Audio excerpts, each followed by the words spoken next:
The Ghost's Touch by Fergus Hume. I shall never forget the terrible Christmas I spent at Ringshaw Grange in the year of '93. As an army doctor, I've met with some strange adventures in far lands, and have seen some gruesome sights in the little wars which are constantly being waged on the frontiers of our empire. But it was reserved for an old country house in Hampshire to be the scene of the most noteworthy episode in my life. The experience was a painful one, and I hope it may never be repeated, but indeed, so ghastly an event is not likely to occur again. If my story sounds more like fiction than truth, I can only quote the well-worn saying of the latter being stranger than the former. Many a time in my wandering life have I proved the truth of that proverb. The whole affair rose from the invitation Frank Ringan sent me to spend Christmas with himself and his cousin Percy at the family seat near Christchurch. At that time I was home on leave from India, and shortly after my arrival I chanced to meet with Percy Ringan in Piccadilly. He was an Australian with whom I had been friendly some years before in Melbourne, a dapper little man with sleek fair hair and a transparent complexion, looking as fragile as a Dresden china image, yet with plenty of pluck and spirit. He suffered from heart disease and was liable to faint on occasion, yet he fought against his mortal weakness with silent courage, and with certain precautions against overexcitement, he managed to enjoy life fairly well. I liked the little man very well, and on the present occasion I was glad to see him, and expressed my pleasure. "I did not expect to see you in England," said I, after the first greetings had passed. "I've been in London these 9 months, my dear Lascelles," he said, "partly by way of a change, and partly to see my cousin Frank, who indeed invited me to come over from Australia. Is that the rich cousin you were always speaking about in Melbourne?" "Yes, but Frank is not rich. I am the wealthy Ringan, but he is the head of the family. You see, Doctor," continued Percy, pursuing the subject in a conversational manner, "my father, being a younger son, emigrated to Melbourne in the gold-digging days and made his fortune out there. His brother remained at home on the estates, with very little money to keep up the dignity of the family. So my father helped the head of his house from time to time. 5 years ago, both my uncle and father died, leaving Frank and I as heirs, the one to the family estate, and the other to the Australian wealth. So you assist your cousin to keep up the dignity of the family as your father did before you?" "Well, yes, I do," admitted Percy frankly. "You see, we Ringans think a great deal of our birth and position, so much so that we've made our wills in one another's favour." "How do you mean?" "Well, if I die, Frank inherits my money, and if he dies, I become heir to the Ringan estates. It seems strange that I should tell you all this, Lascelles, but you were so friendly with me in the old days that you can understand my apparent rashness." I could not forbear a chuckle at the reason assigned by Percy for his confidence, especially as it was such a weak one. The little man had a tongue like a town crier, and could no more keep his private affairs to himself than a woman could guard a secret. Besides, I saw very well that with his inherent snobbishness he desired to impress me with the position and antiquity of his family, and with the fact, undoubtedly true, that it ranked amongst the landed gentry of the kingdom. However, the weakness, though in bad taste, was harmless enough, and I had no scorn for the confession of it. Still, I felt a trifle bored, as I took little interest in the chronicling of such small beer, and shortly parted from Percy, after promising to dine with him the following week. At this dinner, which took place at the Athenian Club, I met with the head of the Ringan family, or to put it plainer, with Percy's cousin Frank. Like the Australian, he was small and neat, but enjoyed much better health than the other. Yet on the whole, I liked Percy the best, as there was a sly cast about Frank's countenance which I did not relish, and he patronised his colonial cousin in rather an offensive manner. The latter looked up to his English kinsman with all deference, and would, I'm sure, have willingly given his gold to re-gild the somewhat tarnished escutcheon of the Ringans.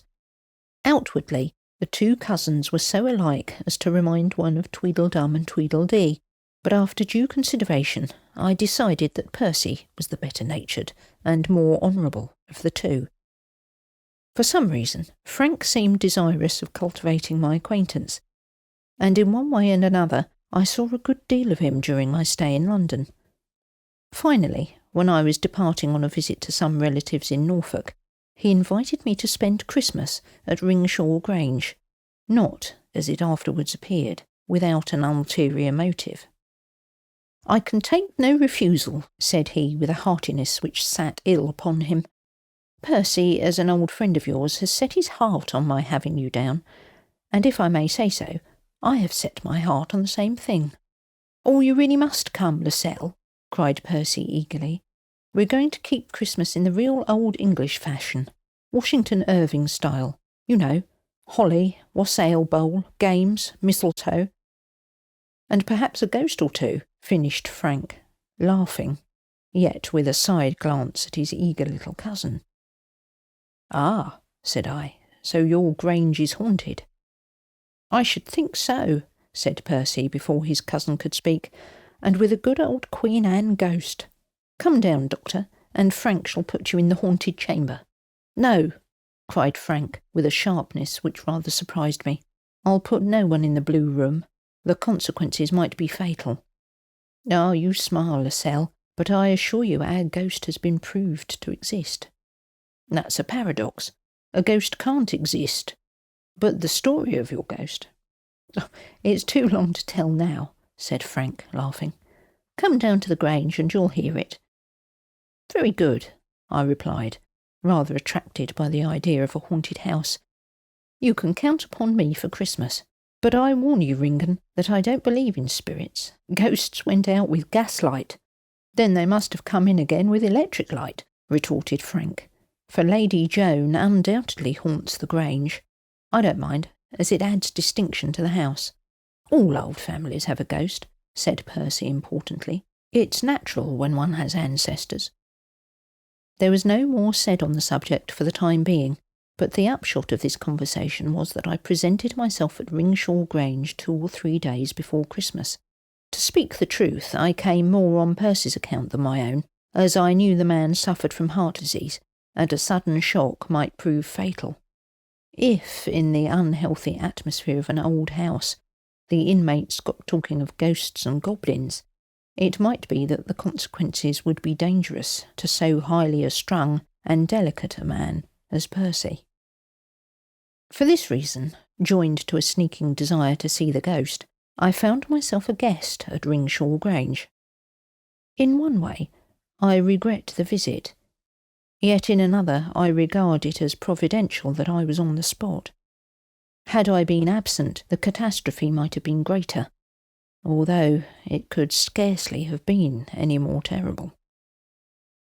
Ringshaw Grange was a quaint Elizabethan house, all gables and diamond casements, and oriel windows and quaint terraces, looking like an illustration out of an old Christmas number. It was embowered in a large park, the trees of which came up almost to the doors, and when I saw it first in the moonlight, for it was by a late train that I came from London, it struck me as the very place for a ghost. Here was a haunted house of the right quality if ever there was one, and I only hoped when I crossed the threshold that the local spectre would be worthy of its environment. In such an interesting house I did not think to pass a dull Christmas, but God help me, I did not anticipate so tragic a Yuletide as I spent. As our host was a bachelor and had no female relative to do the honours of his house, the guests were all of the masculine gender. It's true that there was a housekeeper, a distant cousin, I understood, who was rather elderly but very juvenile as to dress and manner. She went by the name of Miss Laura, but no one saw much of her, as other than attending to her duties, she remained mostly in her own rooms. So our party was composed of young men, none save myself being over the age of 30, and few being gifted with much intelligence. The talk was mostly of sport, of horse racing, big game shooting, and yacht sailing, so that I grew tired at times of these subjects and retired to the library to read and write. The day after I arrived, Frank showed me over the house. It was a wonderful old barrack of a place, with broad passages twisting interminably like the labyrinth of Daedalus, small bedrooms furnished in an old-fashioned manner, and vast reception apartments with polished floors and painted ceilings. Also, there were the customary number of family portraits frowning from the walls, suits of tarnished armour, and ancient tapestries embroidered with grim and ghastly legends of the past. The old house was crammed with treasures, rare enough to drive an antiquarian crazy, and filled with the flotsam and jetsam of many centuries, mellowed by time into one soft hue, which put them all in keeping with one another. I must say that I was charmed with Ringshaw Grange, and no longer wondered at the pride taken by Percy in his family and their past glories. "That's all very well," said Frank, to whom I remarked as such. "Percy is rich, and had he this place, could keep it in proper style.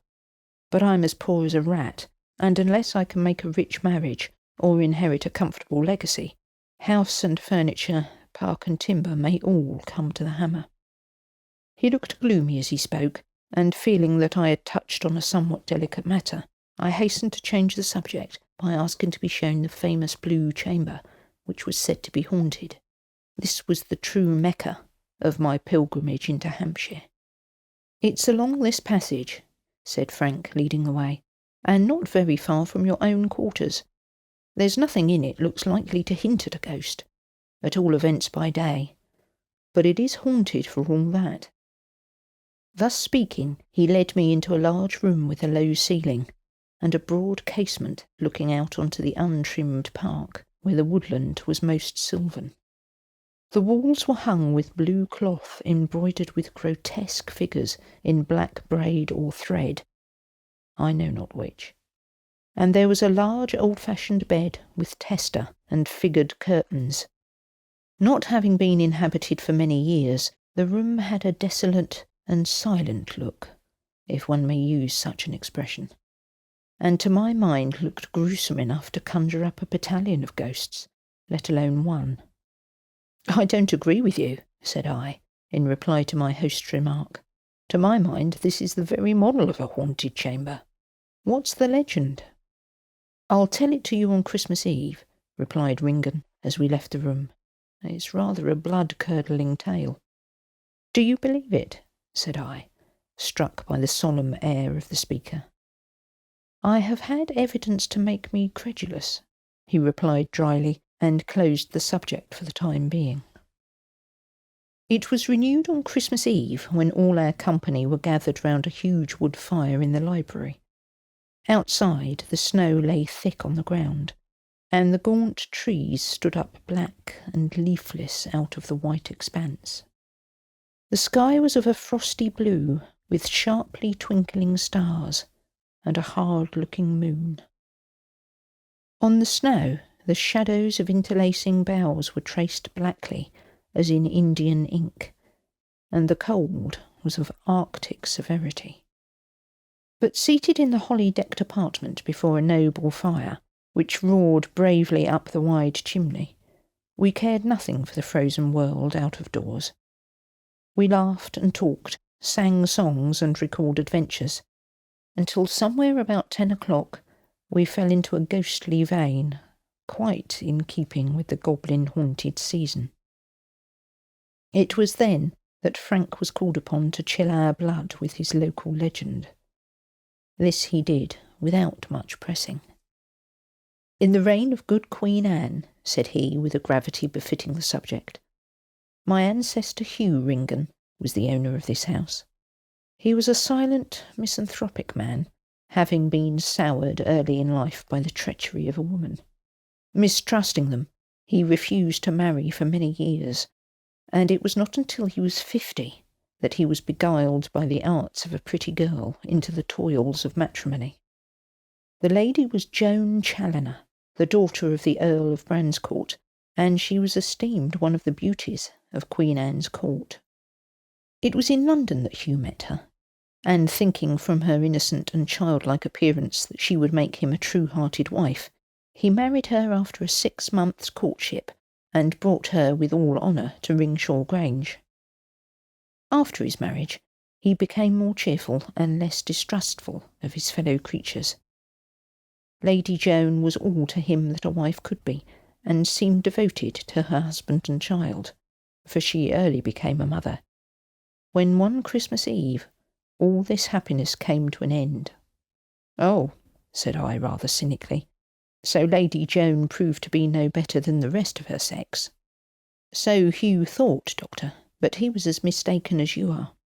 Lady Joan occupied the blue room, which I showed you the other day, and on Christmas Eve, when riding home late, Hugh saw a man descend from the window. Thunderstruck by the sight, he galloped after the man and caught him before he could mount a horse which was waiting for him. The cavalier was a handsome young fellow of 25, who refused to answer Hugh's questions. Thinking, naturally enough, that he had to do with a lover of his wife's, Hugh fought a duel with the stranger and killed him after a hard fight. Leaving him dead on the snow, he rode back to the Grange and burst in on his wife to accuse her of perfidy. It was in vain that Lady Joan tried to defend herself. She stated that the visitor was her brother, who was engaged in plots for the restoration of James II, and on that account wished to keep secret the fact of his presence in England. Hugh did not believe her, and told her plainly that he killed her lover, whereupon Lady Joan burst into a volley of reproaches and cursed her husband. Furious at what he deemed was her boldness, Hugh at first attempted to kill her, but thinking that punishment insufficient, he cut off her right hand. "Why?" asked everyone, quite unprepared for this information. "Because in the first place Lady Joan was very proud of her beautiful white hands, and in the second Hugh had seen the stranger kiss her hand, her right hand, before he descended from the window. It was for these reasons he mutilated her thus terribly. And she died a week after her hand was cut off, and she swore that she would come back to touch all those in the blue room, that is, those who slept in it, who were foredoomed to death. And she has kept her promise, for many people who have slept in that fatal room have been touched by the dead hand of Lady Joan, and have subsequently died." "Did Hugh find out that his wife was innocent?" "He did," replied Frank, "and within a month after her death. The stranger really was her brother, plotting for James II as she'd stated. Hugh was not punished by man for his crime, but within a year he slept in the Blue Chamber, and was found dead next morning with the mark of 3 fingers on his right wrist. It was thought that in his remorse he had courted death by sleeping in the room cursed by his wife. And there was a mark on him. Yes, on his right wrist, the impression of 3 fingers, red marks like a burn. And since that time, the room has been haunted." "Does everyone who sleeps in it die?" I asked. No, many people have risen well and hearty in the morning. Only those who are doomed to an early death are thus touched." "When did the last case occur?" 3 years ago," was Frank's unexpected reply. "A friend of mine called Herbert Spencer would sleep in that room. He saw the ghost and was touched. He showed me the marks next morning. 3 red finger marks." "Did the omen hold good?" "Yes. Spencer died 3 months afterwards. He was thrown from his horse." I was about to put further questions in a sceptical vein, when we heard shouts outside, and we all sprang to our feet as the door was thrown open to admit Miss Laura in a state of excitement. "Fire!" she cried out, almost distracted. "Oh, Mr. Ringan," addressing herself to Percy, "your room's on fire." We waited to hear no more, and in a body rushed up to Percy's room. Volumes of smoke were rolling out of the door, and flames were flashing within. Frank, however, was prompt and cool-headed. He rang the alarm bell, summoned the servants, grooms and stable hands, and in 20 minutes the fire was extinguished. On asking how the fire had started, Miss Laura, with much hysterical sobbing, stated she'd gone into Percy's room to see that all was ready and comfortable for the night. Unfortunately, the wind wafted one of the bed curtains towards the candle she was carrying, and in a moment the room was ablaze. After pacifying Miss Laura, who could not have helped the accident, Frank turned to his cousin. By this time we were back again in the library. "My dear fellow," he said, "your room is swimming in water and is charred with fire. I'm afraid you can't stay there tonight. But I don't know where to put you, unless you take the blue room." "The blue room?" we all cried. "What, the haunted chamber?" "Yes, all the other rooms are full. Still, if Percy's afraid—" "Afraid?" cried Percy indignantly. "I'm not afraid at all. I'll sleep in the blue room with the greatest of pleasure." "But the ghost—" "I don't care for the ghost," interrupted the Australian with a nervous laugh. "We have no ghosts in our part of the world, and as I've not seen one, I don't believe there is such a thing." We all tried to dissuade him from sleeping in the haunted room, and several of us offered to give up our apartments for the night, Frank among the number. But Percy's dignity was touched, and he was resolute to keep his word. He had plenty of pluck, as I've said before, and the fancy that we might think him a coward spurred him on to resist our entreaties. The end of it was that shortly before midnight he went off to the blue room and declared his intention of sleeping there. There was nothing more to be said in the face of such obstinacy, so one by one we retired, quite unaware of the events to happen before the morning. So on that Christmas Eve the blue room had an unexpected tenant. On going to my room I couldn't sleep. The tale told by Frank haunted my fancy, and the idea of Percy sleeping in that ill-omened room made me nervous. I did not believe in ghosts myself, nor, so far as I knew, did Percy. But the man suffered from heart disease. He was strung up to a high nervous pitch by our ghost stories, and if anything out of the common happened in that room, even from natural causes, the shock might be fatal to its occupant. I knew well enough that Percy, from pride, would refuse to give up the room, yet I was determined that he should not sleep in it. So failing persuasion, I employed stratagem. I had my medicine chest with me, and taking it from my portmanteau, I prepared a powerful narcotic. I left this on the table and went along to the blue room, which, as I've said, was not very far from mine. A knock brought Percy to the door, clothed in pyjamas, and at a glance I could see that the ghostly atmosphere of the place was already telling on his nerves. He looked pale and disturbed, but his mouth was firmly set with an obstinate expression likely to resist my proposals. However, out of diplomacy I made none, but blandly stated my errand, with more roughness, indeed, than was necessary. "Come to my room, Percy," I said when he appeared, "and let me give you something to calm your nerves." "I'm not afraid," he said defiantly. "Who said you were?" I rejoined tartly. "You believe in ghosts no more than I do, so why should you be afraid? But after the alarm of fire your nerves are upset, and I want to give you something to put them right. Otherwise you'll get no sleep." "I shouldn't mind a composing draught, certainly," he said. "Have you it here?" "No, it's in my room a few yards off. Come on." Quite deluded by my speech and manner, Percy followed me into my bedroom, and obediently enough swallowed the medicine. Then I made him sit down in a comfortable chair, on the plea that he must not walk immediately after the draught. The result of my experiment was justified, for in less than 10 minutes the poor man was fast asleep under the influence of the narcotic. When thus helpless, I placed him on my bed, quite satisfied that he would not awaken until late the next day. My task accomplished, I extinguished the light, and went off myself to the blue room, intending to remain there for the night. It may be asked why I did so, as I could easily have taken my rest on the sofa in my own room, but the fact is, I was anxious to sleep in a haunted chamber.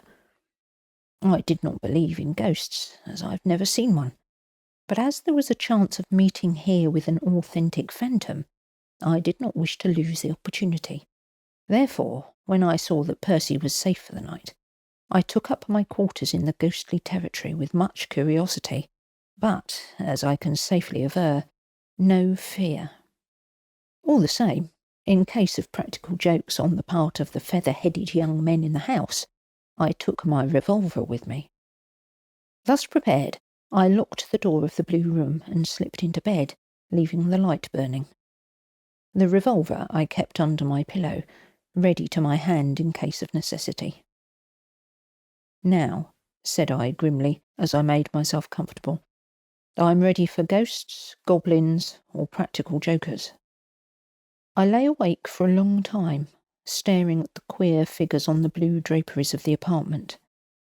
In the pale flame of the candle, they looked ghostly enough to disturb the nerves of anyone, and when the draught fluttered the tapestries, the figures seemed to move as though alive. For this sight alone, I was glad that Percy had not slept in that room.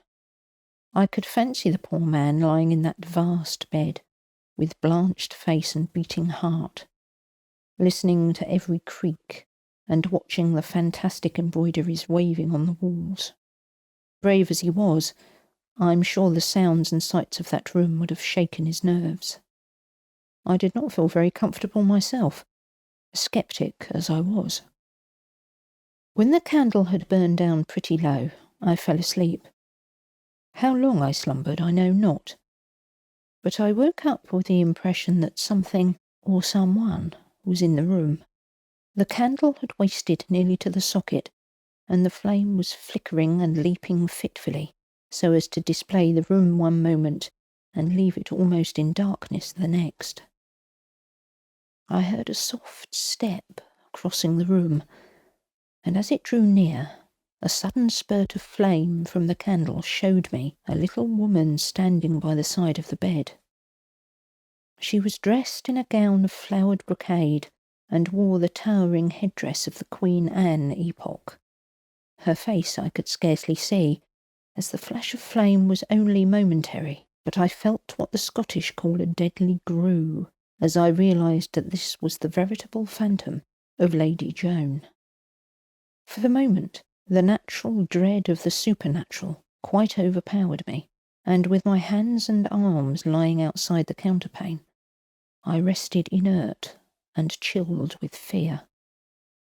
This sensation of helplessness in the presence of evil was like what one experiences in a nightmare of the worst kind.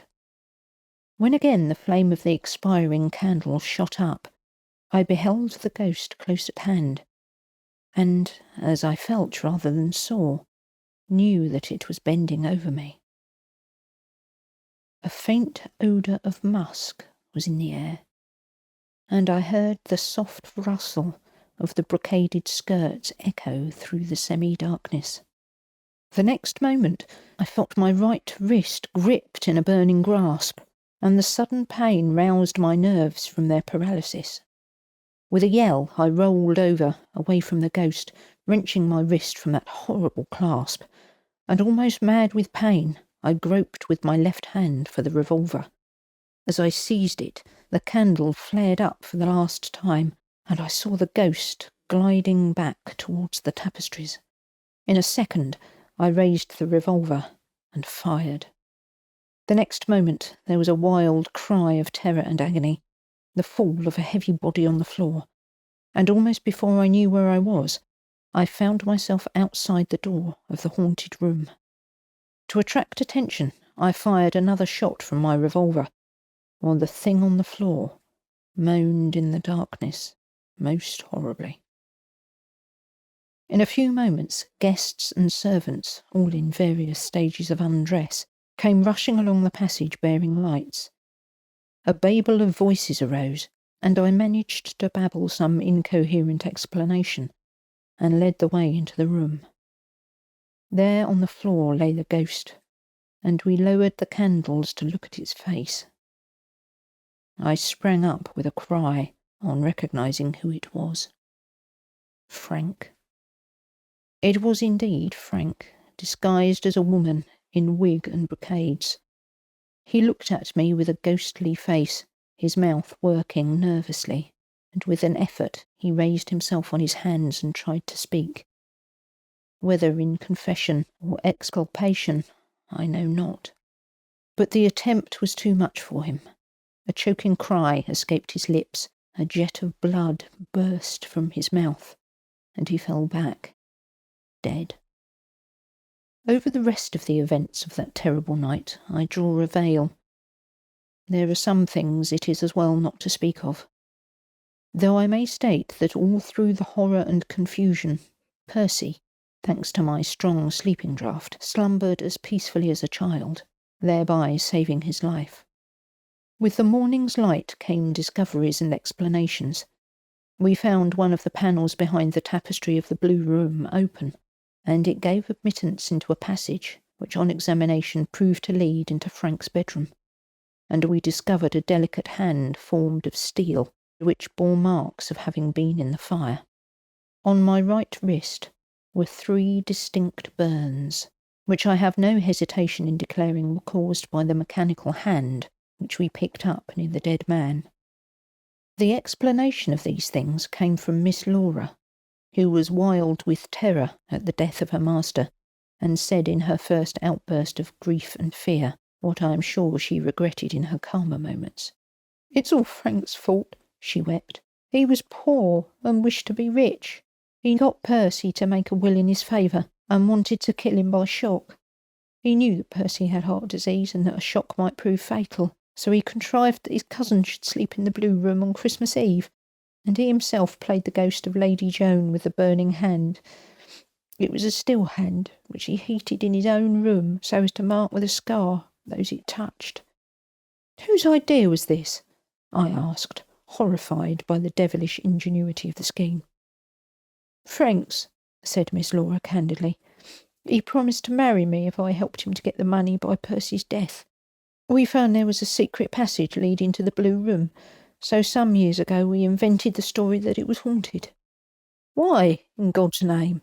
"Because Frank was always poor. He knew his cousin in Australia had heart disease, and invited him over to kill him with fright. To make things safe, he was always talking about a haunted room, and telling the story so that everything should be ready for Percy on his arrival. Our plans were all carried out. Percy arrived, and Frank got him to make the will in his favour, and then he was told the story of Lady Joan and her hand, and by setting fire to Percy's room last night, I got him to sleep in the blue chamber without any suspicion being aroused." "You wicked woman!" I cried. "Did you fire Percy's room on purpose?" "I did. Frank promised to marry me if I helped him. We had to get Percy to sleep in the blue chamber, and I managed it by setting fire to his bedroom. He would have died with fright when Frank, as Lady Joan, touched him with the still hand, and none would have been the wiser.